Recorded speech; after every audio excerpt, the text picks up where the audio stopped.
ni ugukiranuka, ni ugukora iby'Imana ishaka, ni ukugenda ukagenda buriya ngo umuntu ukijijwe neza agenda afite mbese ngo tuba dutwaye amabanga y'Imana, kandi uri umuntu utwaye amabanga y'Imana agenda buke yigengesereye. Uzarebe umuntu ucuruza amagi, yego, ntabwo burya agenda yiruka kuko burya yamena site gato byameneka nta nicyo yaramura. Natwe rero buriya ngo umuntu ukijijwe aba agomba kugenda yigengesera nk'umuntu utwaye amabanga y'Imana. Ariko bijya binangaza inshuti z'Imana, inshuti z'umusaraba, iyo mureba mukabona abantu baragenda ari abakristo, ari abapasitoro, ari ababishopu, ari abarimu, ukabona nibo bantu baba mu manyanga, ukabona nibo basambanyi, ukabona nibo bantu bafite n'amadeni y'aha hanze tuvuga dufitiye Imana tutari twishyura. Ahubwo icyo nabwira abantu ni iki: twagakwiye kugenda ubu twikandagira tuvuga ngo mbese imbere y'Imana tuzasobanura iki, ko hari ideni mfite, ko Imana yatanze umwana wayo Yesu Kristo kugira ngo ancungure, none kugeza uyu munsi nkaba nyivuruguta muri ryasaho ry'ibyaha, iri deni nzarivamo gute? Nta kundi kuntu rero wavamo ideni, ni ukurwana intambara nziza yo gukiranuka. Buriya nyabunda kureba, uzarebe aba bantu b'abamama baba mu bintu by'amatsinda, none rero babibamo, abagabo babibamo ni bake. Mu minsi yashize nayo niriwe muri karitsiye, ngiye kubona mbona baramanutse bagiye ahantu ku muturanyi wambuye. Nicyo kikwereka ko ideni ari ribi. Uwo muntu yari yabimenye, yamaze kugenda yahavuye, ahasiga umugore aba ari washyira mu bibazo. Ariko ndakubwiza ukuri, abayobozi bo bataza kuhaza ngo bari bagiye gukuraho inzugi. Urumva ideni kuntu ari ribi. Noneho nimba dutinya ideni ry'abana b'abantu, iry'Imana ryo kuki tutaritinya? Dufite ideni imbere y'Imana. Iyo tugenda tuba dufite umwenda dutegetswe kwishyura, byanga umwenda nta wundi.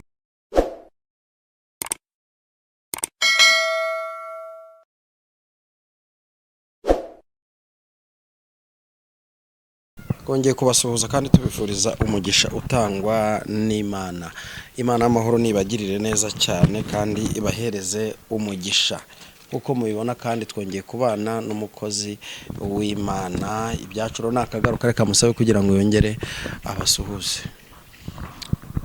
Inshuti za Yesu, inshuti z'umusaraba, abari mu gihugu no hanze y'igihugu, ndabashuje mu izina rya Yesu Kristo. Imana ikomeze kubana natwe twese. Urakoze cyane kudusuhuza. Ni ngombwa kugira ngo wongere twibutse amazina yanjye banyita Sekamana Budu. Ndi umukristo ukunda gusenga, ngakunda Imana n'abantu bayo. Nsengera muri ADPR Paruwasi ni Muganza, umudugudu wa Rwesero. Nkaba ndi umuvugabutumwa, nkaba n'umudiyakoni ku mudugudu, nkaba n'umuririmbyi muri korali Nairoti. Ibindi Imana iduhana umugisha. Amen. Reka mbere yuko dutangira ikibwiriza cyacu uyu munsi, mbanze gushyira imbere y'Imana. Uri Imana igira neza kandi uri Imana ikiranuka, nta kibasha kurogoya imigambi yawe. Turagushimiye ku bw'ubuntu bwawe ndetse n'ubutware wabanye n'umugaragu wawe, wamurinze kurinda agera aha ngaha. Izina ryawe niryubahwe. Uyu munsi tugiye kuganira ijambo ry'Imana, tuje hano kubwira ubwoko bwawe. Ndakwinginze kugira ngo Mana tugisenga wohereze umwuka wawe wera, imbaraga z'ijuru zururuke, udahangarwa bw'Imana bubane natwe mu izina rya Yesu Kristo. Kandi Data mwiza, utange ikirere cyiza, ikirere cy'umwuka, abadukurikiye nabo baha umugisha kandi ubagirire neza muri byose. Mbisabye neza mu izina ryawe ryera. Amen. Karibu. Twagiye dusome bandiko Paulo yandikiye Abaroma 8 umurongo wa 12. Twumva icyo atubwira. Reka dusome mu izina rya Yesu Kristo. Abaroma 8 umurongo wa 12 haravuga ngo, nuko rero bene data turi mu mwenda, ariko nuko rero bene data turi mu mwenda, ariko suwa kamere y'imibiri yacu ngo dukurikize ibyayo. Ndakomeza? Komeza. Kuko niba mukurikiza ibya kamere y'umubiri muzapfa, ariko nimwicisha ariko nimwicisha umwuka ingeso za kamere muzarama. Abayoborwa n'umwuka w'Imana bose nibo bana b'Imana. Yerekera aho ngaho. Yakire neza ijambo ry'Imana. Urakoze cyane, Imana iguha umugisha. Uyu Pawulo ntabwo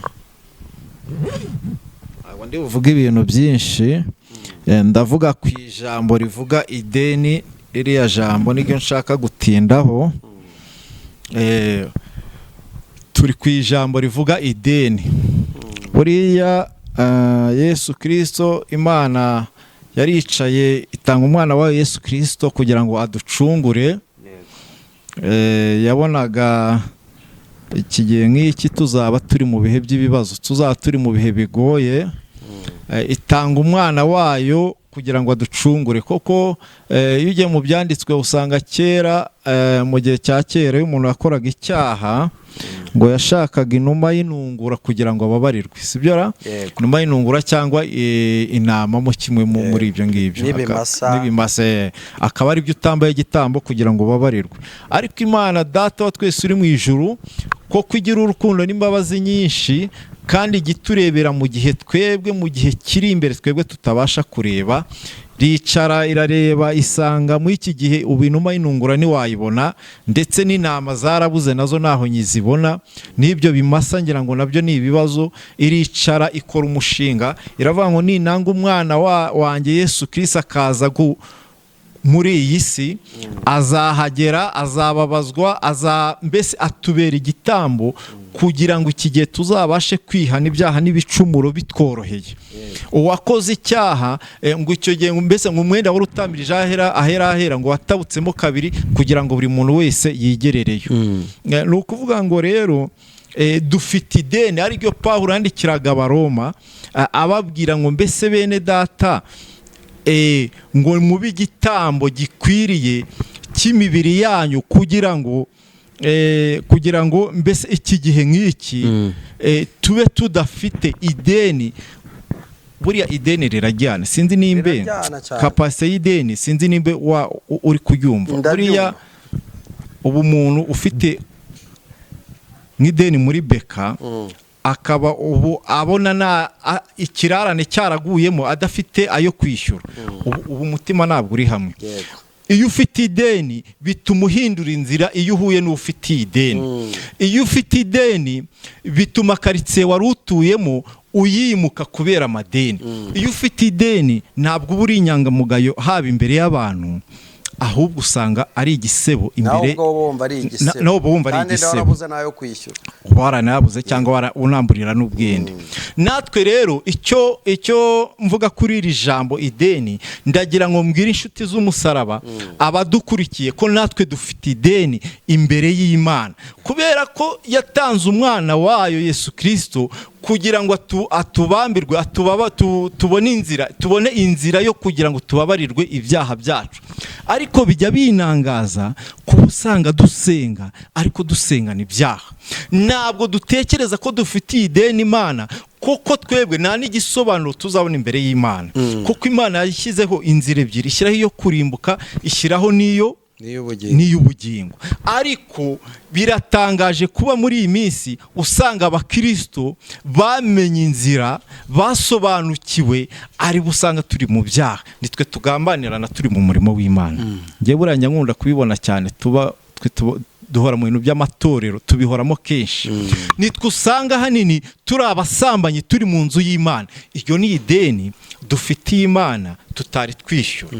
Ahubwo icyo nabwira abantu ni iki: twagakwiye kugenda ubu twikandagira tuvuga ngo mbese imbere y'Imana tuzasobanura iki, ko hari ideni mfite, ko Imana yatanze umwana wayo Yesu Kristo kugira ngo ancungure, none kugeza uyu munsi nkaba nyivuruguta muri ryasaho ry'ibyaha. Iri deni nzarivamo gute? Nta kundi kuntu rero wavamo ideni, ni ukurwana intambara nziza yo gukiranuka. Buranya wunda kureba, uzarebe aba bantu b'abamama baba mu bintu by'amatsinda, none rero babibamo, abagabo babibamo ni bake. Mu minsi yashize nayo niriwe muri karitsiye, ngiye kubona mbona baramanutse bagiye ahantu ku muturanyi wambuye. Nicyo kikwereka ko ideni ari ribi. Uwo muntu yari yabimenye yamaze kugenda yahavuye, ahasiga umugore aba ari washyira mu bibazo. Ariko ndakubwiza ukuri, abayobozi bo bataza kuhaza ngo bari bagiye gukuraho inzugi. Urumva ideni kuntu ari ribi.